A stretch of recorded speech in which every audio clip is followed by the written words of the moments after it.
Et si toute l'aide militaire européenne pouvait être anéantie, sans jamais arriver sur le front? Imaginez, en une seule nuit, deux points névralgiques du réseau ferroviaire de Lviv, Podzamcze et Klépariv, s'embrasent sous une série de frappes coordonnées. Des explosions secouent les convois venus de Pologne. Des trains entiers de chars, d'artillerie et de munitions, destinés à soutenir l'Ukraine, se transforment en carcasses calcinées. Mais ce n'est pas qu'une question de matériel perdu. La signalisation est hors service, l'électricité coupée, les aiguillages bloqués. Toute la gestion logistique s'effondre, du contrôle du trafic jusqu'à la capacité de charger ou d'expédier la moindre cargaison. D'un seul coup, le corridor vital reliant l'Europe à l'armée ukrainienne est paralysé. Des milliards d'euros d'aide, des mois de planification, tout ça réduit à néant, sans qu'aucune unité n'ait eu le temps de se défendre. La réputation de l'Europe, la crédibilité de son soutien, la résistance ukrainienne elle-même, tout vacille. Car si la logistique s'arrête, c'est toute la capacité de l'Ukraine à se battre qui s'effondre. Et l'arrière, qu'on pensait intouchable, révèle soudain une vulnérabilité extrême. Alors, comment une série de frappes nocturnes a-t-elle pu bouleverser l'équilibre de la guerre? Entrons dans les coulisses. Pourquoi et comment ces attaques ont-elles eu un tel impact? Pourquoi Lviv? Pourquoi ces deux nœuds ferroviaires, Podzamcze et Klépariv, que personne ou presque ne connaissait hier, sont-ils soudain au cœur de l'actualité militaire? Pour comprendre, il faut voir Lviv comme la porte d'entrée de toute l'aide occidentale à l'Ukraine. Ici, aux abords de la frontière polonaise, transitent chaque semaine des centaines de wagons chargés de chars, d'artillerie, de munitions, de véhicules blindés. Tout ce que l'Europe promet, tout ce qui doit atteindre le front, passe forcément par ces deux points. Podzamcze, c'est le centre historique de triage. On y réceptionne les convois venus de Pologne, on les démonte, on les reforme, pour les redistribuer vers l'Est ou vers le Sud. Klépariv, tout proche, c'est là où s'effectue la maintenance, les contrôles techniques, le stockage. Les blindés et les canons y subissent leur première révision avant d'être envoyés combattre. Ces hubs ne sont pas interchangeables. Il n'existe pas d'alternative robuste, pas de plan B capable d'absorber un tel flux.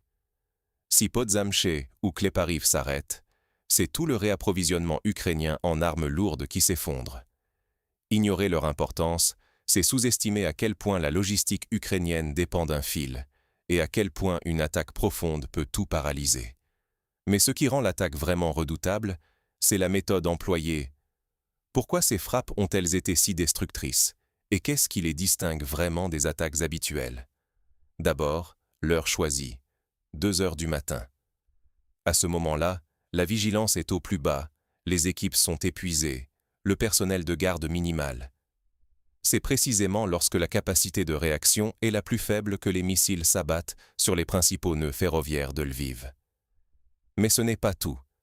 Il s'agit de frappes coordonnées, multiples, menées en une poignée de minutes. L'objectif?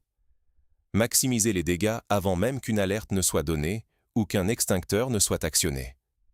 Les premières explosions ciblent les installations critiques, transformateurs, sous-stations électriques, systèmes de signalisation, aiguillages. Rapidement, le chaos s'installe. En frappant l'énergie et les mécanismes d'aiguillage, c'est tout le système qui s'effondre. Plus d'électricité, plus de gestion centralisée, les trains sont immobilisés, impossible de rediriger les convois ou même de les évacuer. Les wagons remplis de carburant ou de munitions s'embrasent, les explosions en chaîne propagent le feu sur des centaines de mètres, de plateforme en plateforme, de dépôt en dépôt. Les pompiers, eux, sont impuissants. L'alimentation en eau est elle aussi touchée. Ce qui distingue ces attaques, c'est leur volonté de provoquer des dégâts systémiques, pas seulement locaux. On ne cherche pas à brûler un train, mais à paralyser tout le nœud logistique. Et c'est là que le coup est le plus dur. Remplacer des wagons ou des plateformes peut se faire en quelques jours. Mais rétablir l'alimentation électrique, reconstruire la signalisation, réparer les aiguillages automatisés, cela prend des semaines, parfois des mois. Pendant tout ce temps, le corridor vital d'approvisionnement reste coupé. Alors, quelles seront les conséquences concrètes, à moyen et long terme, pour l'Ukraine et ses alliés occidentaux? Une nuit d'incendie peut-elle faire basculer un front entier? À Lviv, cette question cesse d'être théorique. Car quand les gares de Podzamcze et Klepariv brûlent, ce n'est pas seulement quelques wagons qui sont détruits, c'est tout le cœur battant de la logistique ukrainienne qui s'arrête. En quelques heures, le flux d'armes, de munitions et de blindés venus d'Europe se retrouve coupé net.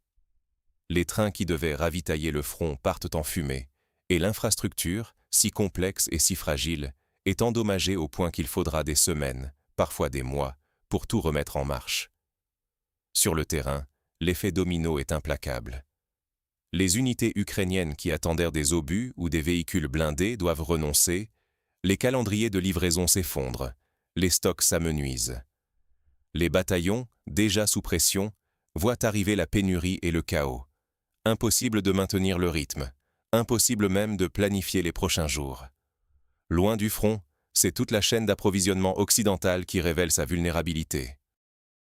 On peut bien essayer de compenser par des camions, mais un seul train transporte autant qu'une centaine de poids lourds qu'il faudrait trouver, alimenter, protéger et faire passer par des routes déjà saturées.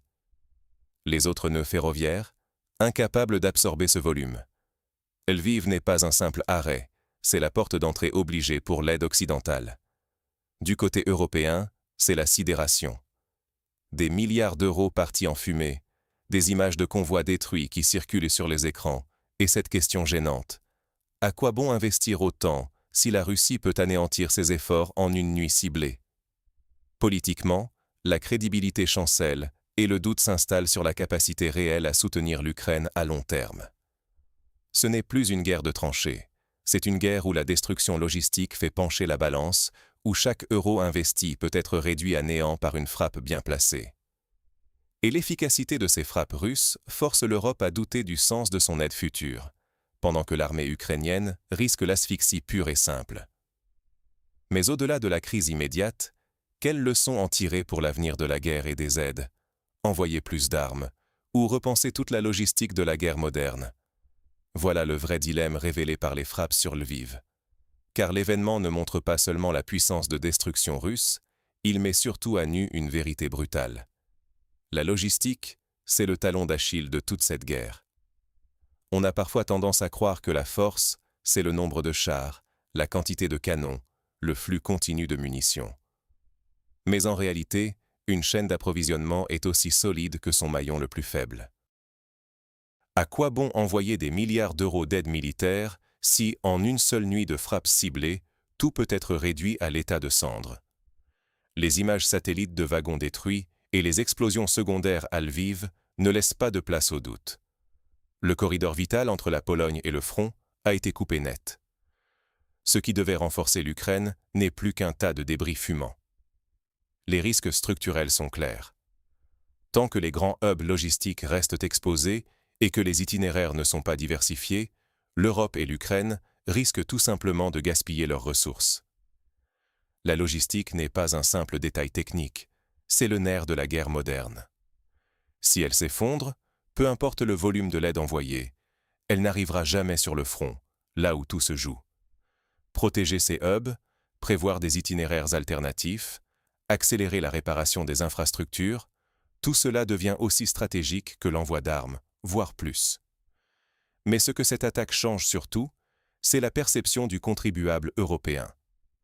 Désormais, il faut expliquer pourquoi des milliards d'euros risquent, littéralement, de partir en fumée en quelques heures. Pourquoi persister, si chaque train d'armes est une cible en puissance? Les politiques ne pourront plus se contenter de minimiser les pertes ou de promettre des réparations rapides, quand les faits et les images prouvent le contraire. Dans cette nouvelle guerre d'attrition logistique, la victoire appartiendra non pas à celui qui possède le plus d'armes, mais à celui qui sait les amener jusqu'à la ligne de front. Cela oblige l'Europe comme l'Ukraine à choisir. Continuer une aide coûteuse en espérant que la chance tienne, ou bien repenser en urgence toute leur stratégie logistique. Face à ces défis, une question cruciale demeure pour chacun de nous. À quoi bon envoyer des armes si elles finissent en cendres avant d'avoir servi? Après les frappes sur les nœuds ferroviaires de Lviv, la question se pose avec une urgence inédite. On investit des milliards d'euros dans l'aide militaire, mais si la logistique tombe, tout s'écroule derrière. Imaginez, des convois entiers partis de Pologne, réduits à néant avant même d'atteindre le front. Pour les contribuables européens, c'est plus qu'une ligne dans un budget, c'est la promesse d'une aide qui, parfois, n'arrive jamais à destination. Et pendant que l'Ukraine tente de réparer ses infrastructures vitales, ce qui prendra des mois, voire des années, l'armée sur le terrain attend, manque de munitions, retarde ses opérations. Pendant ce temps, la Russie, elle, affine sa stratégie, frappe à nouveau, détourne, coupe, isole. C'est une nouvelle forme de guerre, méthodique, invisible, qui vise le nerf de la résistance bien plus que les tranchées. Ne pas tirer les leçons de cette attaque, c'est accepter de répéter les mêmes erreurs à un coût humain, financier et politique colossal. Alors, la vraie question, c'est: faut-il continuer à envoyer de l'aide sans repenser toute la chaîne logistique? L'Europe saura-t-elle s'adapter ou va-t-elle laisser ces milliards partir en fumée? Partagez votre avis en commentaire. Est-ce une perte critique pour l'Ukraine? La logistique peut-elle être sauvée? Le débat est ouvert, parce qu'aujourd'hui, dans la guerre moderne, ce n'est pas celui qui a le plus d'armes qui gagne, mais celui qui parvient à les acheminer jusqu'au front.